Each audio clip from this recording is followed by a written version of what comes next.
Se puede decir que en los años 50 las relaciones con los presuntos extraterrestres o alienígenas eran idílicas. Los venusianos de largos cabellos encontrados en el desierto se presentaban como hermanos del espacio. Pero las cosas fueron muy distintas en el caso de Betty y Barney Hill. Fue el primer caso de secuestro e impresionó mucho a la opinión pública. Las cosas cambiaron. Los alienígenas se convirtieron en pequeños seres que no tenían nada de humano. Hacían cosas extrañas, como llevarse a los hombres a bordo de sus naves. Realizaban operaciones de naturaleza misteriosa e inquietante. Sin duda, un cambio de rumbo importante en la historia de la ufología. Contribuyó a que no solo los ufólogos, sino la gente en general aceptaran la idea de que los extraterrestres estaban aquí, pero además querían hacernos algo. El secuestro de Betty y Barney Hill tuvo lugar en 1961, pero realmente no se dio a conocer a la opinión pública hasta 1964 o 65, cuando se habló de él en un artículo de una revista y posteriormente en un libro. Fue el primer caso de secuestro en Estados Unidos dado a conocer tanto al público como a la comunidad de investigadores. Me llamo Betty Hill. Mi marido Barney y yo fuimos las primeras personas de este planeta secuestradas por astronautas procedentes de otro sistema solar. El primer encuentro cercano ovni que estudié fue el del matrimonio Hill en 1961, hoy día ya famoso. Se trata de una piedra miliar, ya que por primera vez se verificaba el fenómeno del missing time, del que poco se sabía. El vacío temporal se convirtió en un parámetro para los secuestros posteriores. Apareció en el cielo como una nueva estrella. Luego de repente empezó a moverse. Pasó por delante de la luna. Entonces detuvimos el coche para mirar mejor. No era una estrella, quizá fuera un satélite. Barney decidió coger los prismáticos para tratar de identificar ese objeto. Salió del coche mientras yo permanecía dentro. Miró hacia el vehículo volador y vio unos seres muy parecidos a nosotros que le miraban desde unas ventanillas. En ese momento el vehículo volador empezó a descender. Barney tuvo la impresión de que estaban intentando capturarlo. Volvió a subirse al coche y arrancamos a toda velocidad hacia la autopista para no ser alcanzados. Oímos una serie de sonidos intermitentes. Luego, por motivos inexplicables, Barney abandonó la autopista para entrar en una carretera secundaria. Poco antes de tomar el camino de tierra, vimos lo que pensamos que era la luna al anochecer, sobre la cual se recortaban los árboles.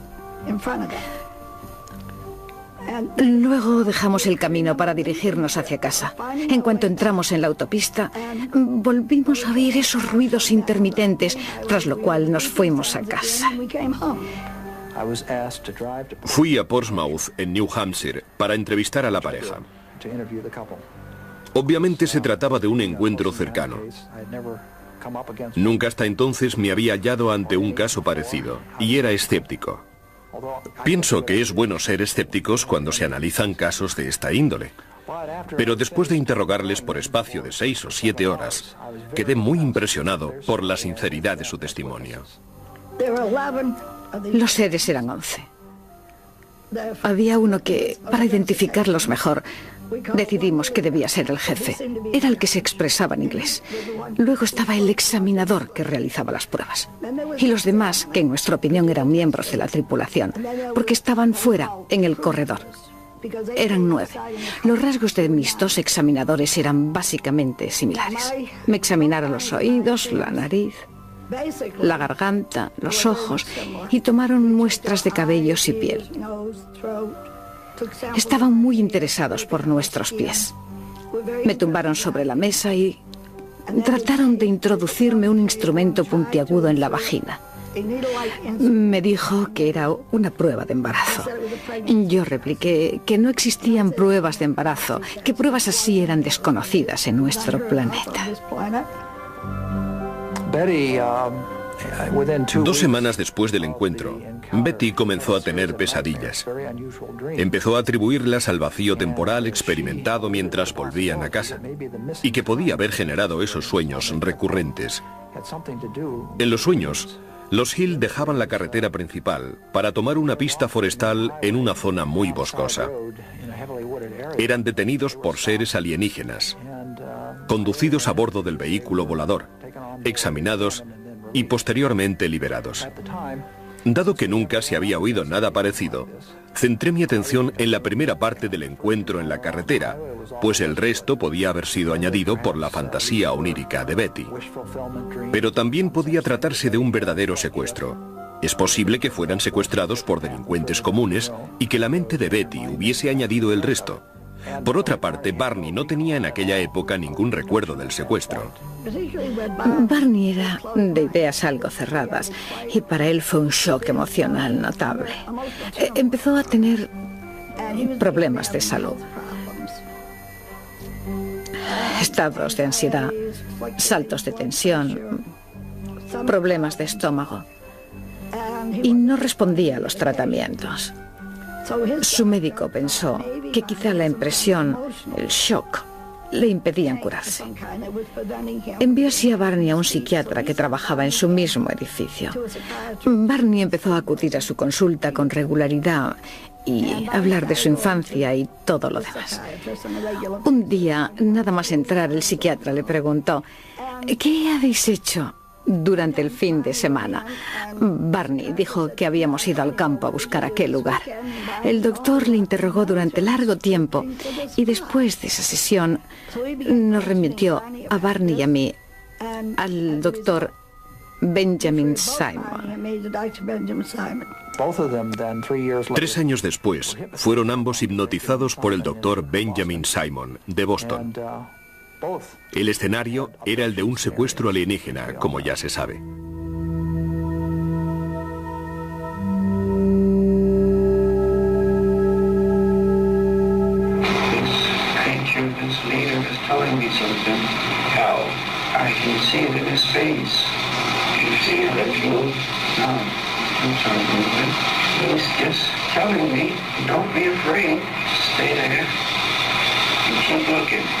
Did you hear him tell you this? Oh, no, he didn't say it. You felt he said it. I know. I'll take it in my head. All right. Pull the binoculars away. God, give me strength. All right. Pull them down. Run! Pull the binoculars down and run. God! If there's a God, give me strength. I gotta get away. Oh! Hey! We gotta get away, buddy! All right.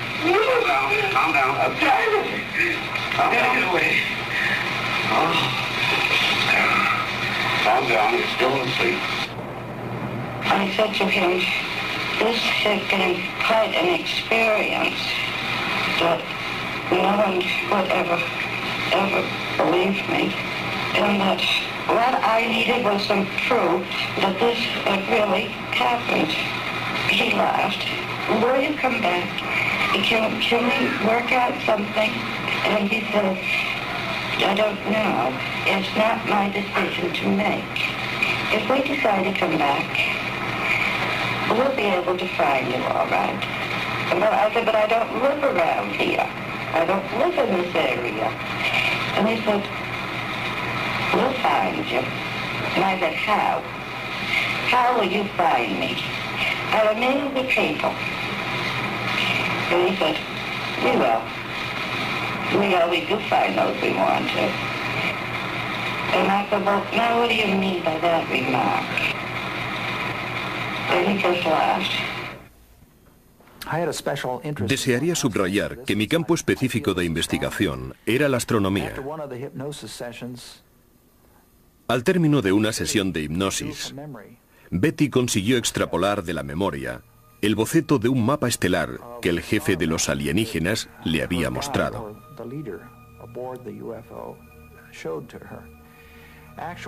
No era un mapa bidimensional, era un holograma en 3 dimensiones. No sé si había una abertura en la nave o qué es lo que era, pero de repente apareció el mapa.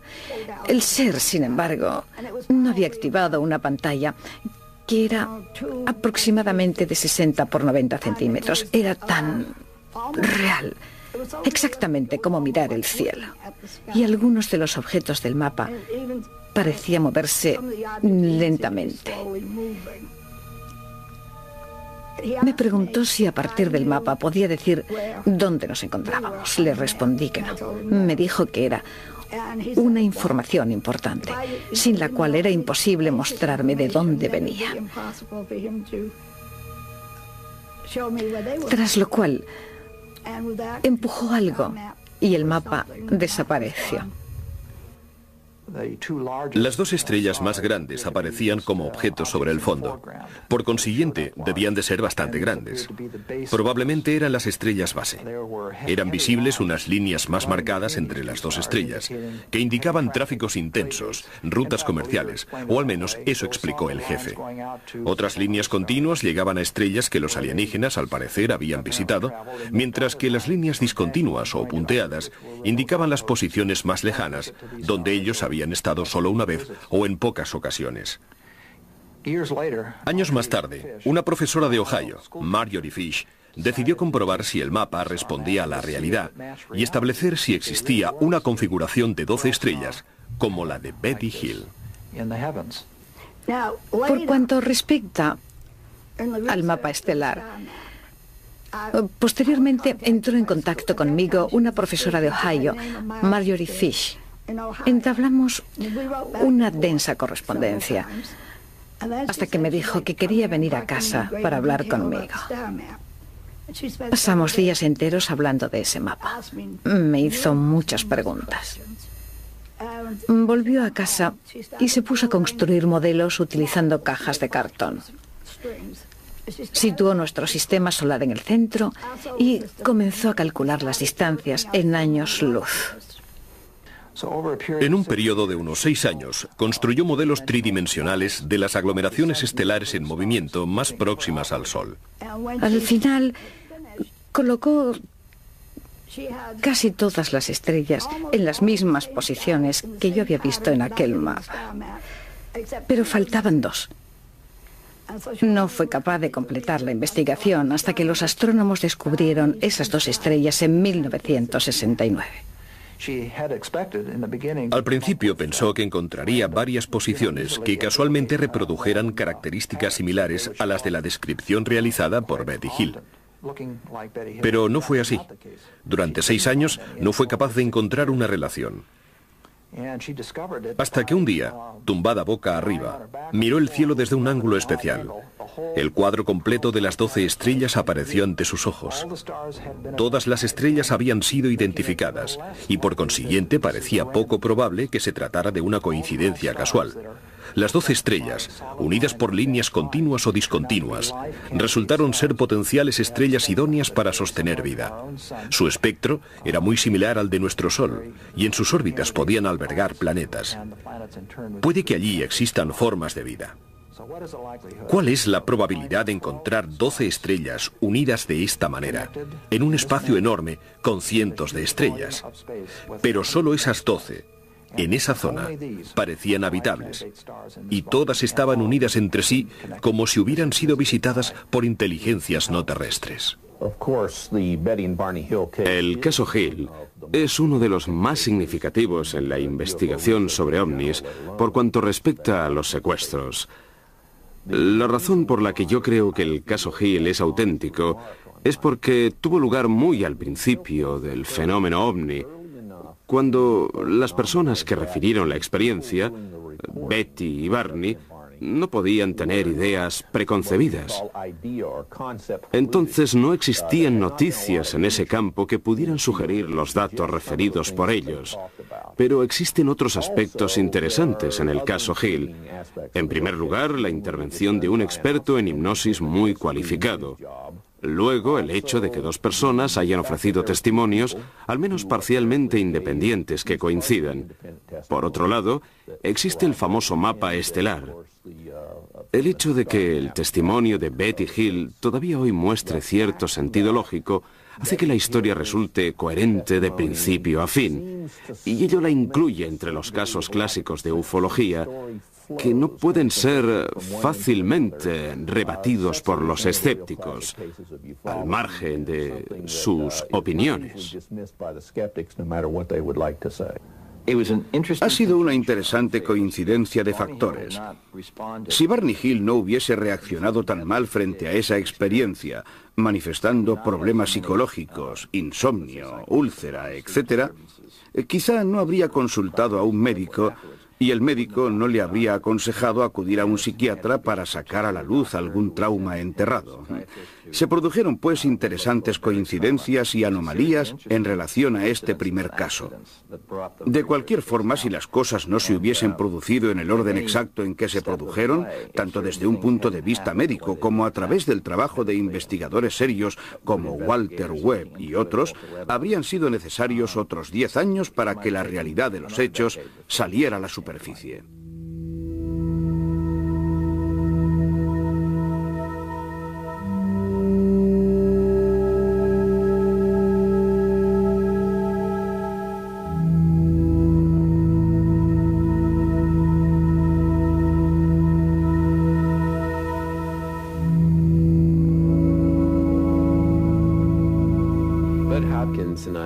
Con Bud Hopkins formulé la hipótesis de nuevas metodologías. Para los niños aplicamos un procedimiento similar al de los reconocimientos policiales. Se les enseñan unas figuras y se observan sus reacciones. Un artista había preparado una serie de dibujos. Un policía, Batman, una niña, una calavera y una bruja. Una tortuga ninja y un rostro de alienígena que se parece a la calavera, pero no es igual.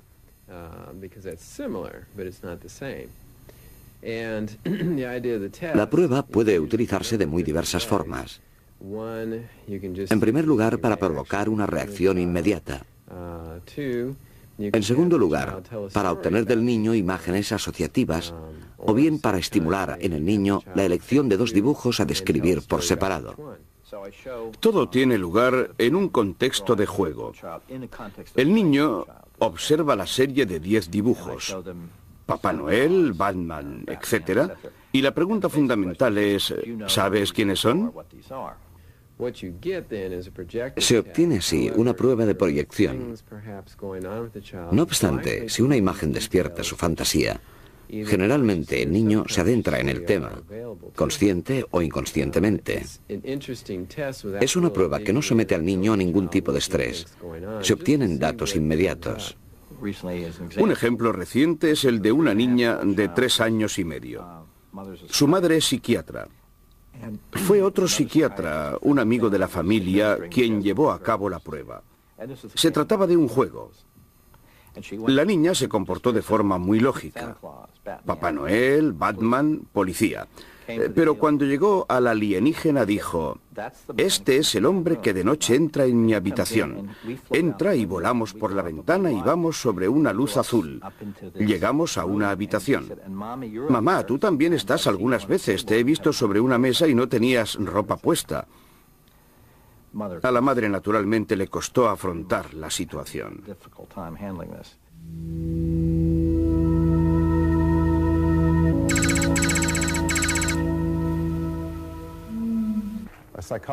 Una amiga psicóloga me preguntó si quería conocer a Bud Hopkins. Me explicó que Hopkins estudiaba a personas que sostenían que habían sido conducidas a bordo de un ovni. A mí todo eso me pareció simplemente ridículo. Pensé que Hopkins debía ser una extraña persona. Ella me dijo, no, se toma el asunto muy en serio. En nuestro país hay varias personas interesadas en la investigación de casos de secuestro por parte de extraterrestres. Es algo natural, ya que esta es la única área de la ufología en la que existe una posibilidad concreta de analizar al menos una parte de la experiencia repetidamente, porque se trata de víctimas cíclicas. El carácter repetitivo del fenómeno podría proporcionar datos muy valiosos que estén básicamente bajo el control de los investigadores. Existen así personas como Bud Hopkins, cuyo trabajo de investigación sobre los ovnis es reconocido a nivel internacional y que representa un planteamiento válido para un estudio moderno sobre los secuestros por parte de extraterrestres. Lo que realizamos es de hecho un tipo de terapia, aunque no tengamos una titulación específica. Naturalmente existen psicólogos sobradamente acreditados como el Dr. Mack, pero en su mayor parte se trata de entusiastas que se ven obligados a improvisar cuando asisten a gente que ha vivido experiencias extremadamente traumáticas. Consideramos, por ejemplo, a un terapeuta profesional ante un veterano del Vietnam afectado de estrés postraumático. Por lo menos, él puede asegurar al veterano que la guerra ha terminado y hace tiempo. Es decir, los recuerdos son reales. En cambio, yo no puedo asegurar nada a los secuestrados. Lo que más claramente recordé bajo hipnosis es que me introdujeron una sonda en la nariz. Me cubrieron la cara con una gelatina fría. No sé qué más me hicieron. Solo sé que durante cerca de 6 meses, y mi madre lo confirmó, mi nariz sangraba continuamente, algo que nunca me había sucedido antes. Se me cauterizó la nariz en varias ocasiones. Teóricamente, es posible que me introdujeran una especie de implante que luego había tragado y expulsado. Fue curioso descubrir hasta qué punto eran normales los secuestrados. Individuos cordiales e interesantes, pero sin duda no destacables desde un punto de vista psiquiátrico. No era gente que te llamara la atención a primera vista o sujetos afectados por mitomanía o, en definitiva, peculiares.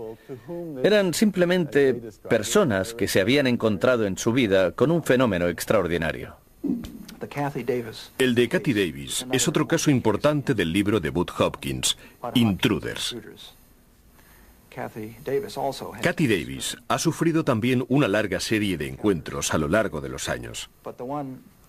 Pero creo que el más significativo es el episodio de 1983. Se cuenta entre los pocos en los que se han encontrado signos físicos. El terreno estaba completamente transformado. Tras un par de días, resultó evidente que la hierba había muerto y que la tierra había adquirido una consistencia rocosa, algo que no se ha conseguido reproducir en laboratorio. No sabemos qué tipo de energía de irradiación se utilizó, pero está claro que los alienígenas intervienen sobre la estructura del terreno. A este respecto, una vecina vio a través de los árboles, en el último momento del secuestro, algo así como un relámpago de luz gigantesco, exactamente en ese punto.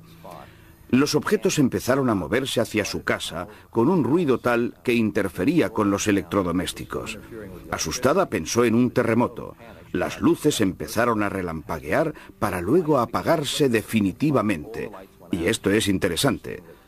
La pantalla de su televisor en color se tornó completamente roja. 2 vecinos oyeron un estruendo en el mismo instante en que se produjo el encuentro. Las paredes de la casa temblaron. Hubo problemas con la instalación eléctrica. Además, antes de la hipnosis, Kathy tenía un recuerdo consciente del aterrizaje del ovni. El de Kathy Davis es el caso más importante en el que he trabajado. Simplemente dejó claro que el punto central del fenómeno de los secuestros era el objetivo reproductor y genético. Kathy me habló del embarazo que repentinamente había desaparecido sin signos de aborto y que ella relacionaba con la experiencia del secuestro. Ello me trajo vivamente a la memoria otros hechos similares en los que había deliberadamente ignorado el problema, a pesar de la exposición de detalles de carácter reproductivo y médico. Una de las razones por las que presumiblemente los alienígenas se llevan a la gente, hombres y mujeres, es para disponer de ejemplares genéticos de esperma y óvulos. Aparentemente todo esto no tiene sentido. Genéticamente, biológicamente, no encuentro razones plausibles para su comportamiento. No obstante, no solo los alienígenas toman estas muestras, sino que existen mujeres que han denunciado casos de falsa gestación.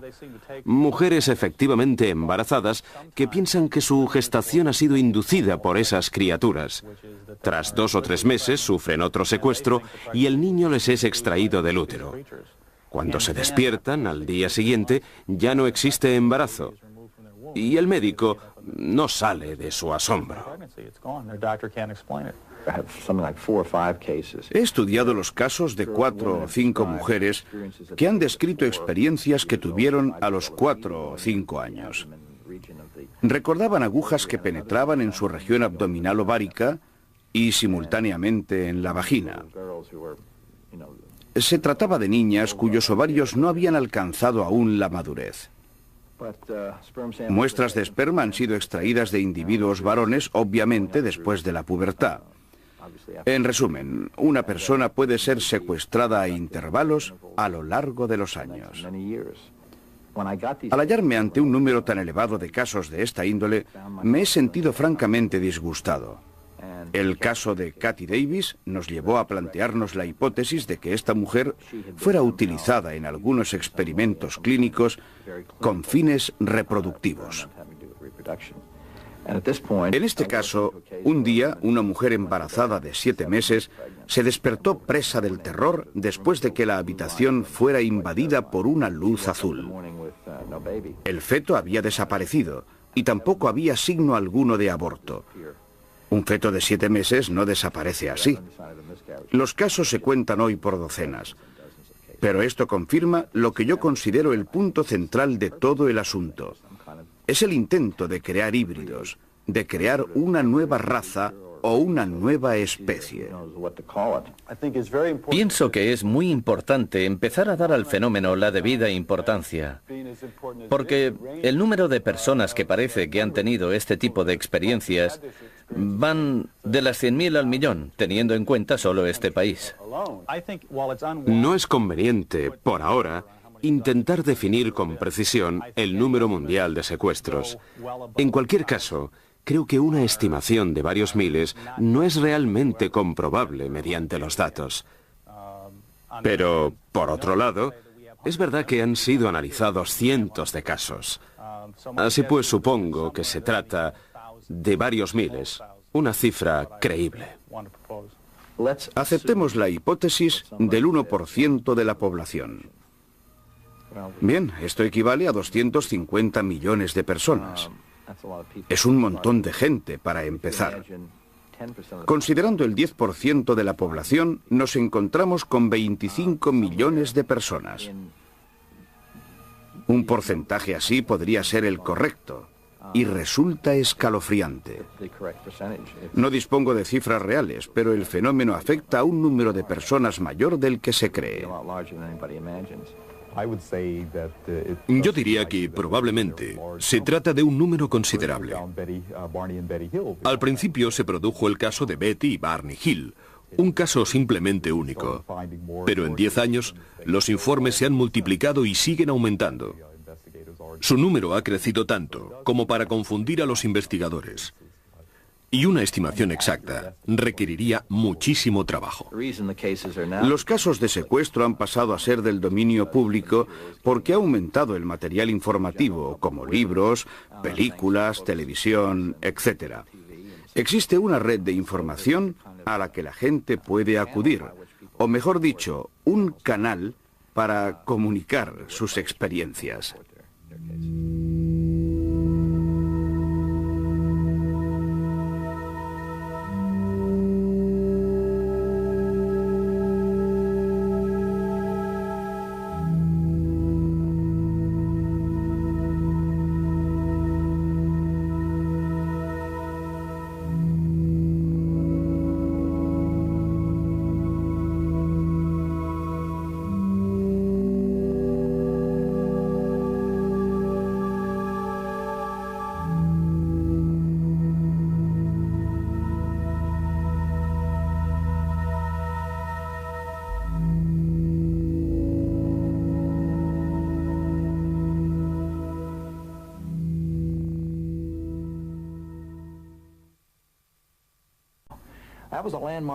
Se trata de una piedra miliar, ya que por primera vez se verificaba el fenómeno del missing time, del que poco se sabía. El vacío temporal se convirtió en un parámetro para los secuestros posteriores. Apareció en el cielo como una nueva estrella. Luego de repente empezó a moverse. pasó por delante de la luna. Entonces detuvimos el coche para mirar mejor. No era una estrella, quizá fuera un satélite. Barney decidió coger los prismáticos para tratar de identificar ese objeto. Salió del coche mientras yo permanecía dentro. Miró hacia el vehículo volador y vio unos seres muy parecidos a nosotros que le miraban desde unas ventanillas. En ese momento el vehículo volador empezó a descender. Barney tuvo la impresión de que estaban intentando capturarlo. Volvió a subirse al coche y arrancamos a toda velocidad hacia la autopista para no ser alcanzados. Oímos una serie de sonidos intermitentes. Luego, por motivos inexplicables, Barney abandonó la autopista para entrar en una carretera secundaria. Poco antes de tomar el camino de tierra, vimos lo que pensamos que era la luna al anochecer, sobre la cual se recortaban los árboles. Luego dejamos el camino para dirigirnos hacia casa. En cuanto entramos en la autopista, volvimos a oír esos ruidos intermitentes.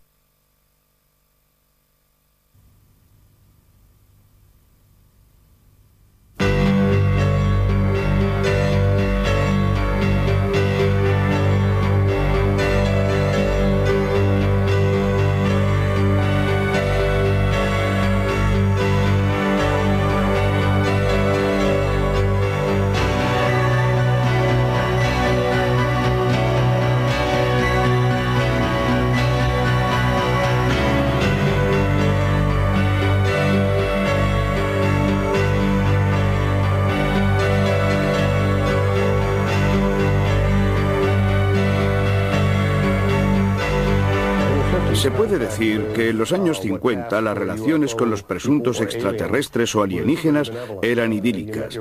Los venusianos de largos cabellos encontrados en el desierto se presentaban como hermanos del espacio. Pero las cosas fueron muy distintas en el caso de Betty y Barney Hill. Fue el primer caso de secuestro e impresionó mucho a la opinión pública. Las cosas cambiaron. Los alienígenas se convirtieron en pequeños seres que no tenían nada de humano. Hacían cosas extrañas, como llevarse a los hombres a bordo de sus naves. Realizaban operaciones de naturaleza misteriosa e inquietante. Sin duda, un cambio de rumbo importante en la historia de la ufología. Contribuyó a que no solo los ufólogos, sino la gente en general, aceptaran la idea de que los extraterrestres estaban aquí, pero además querían hacernos algo.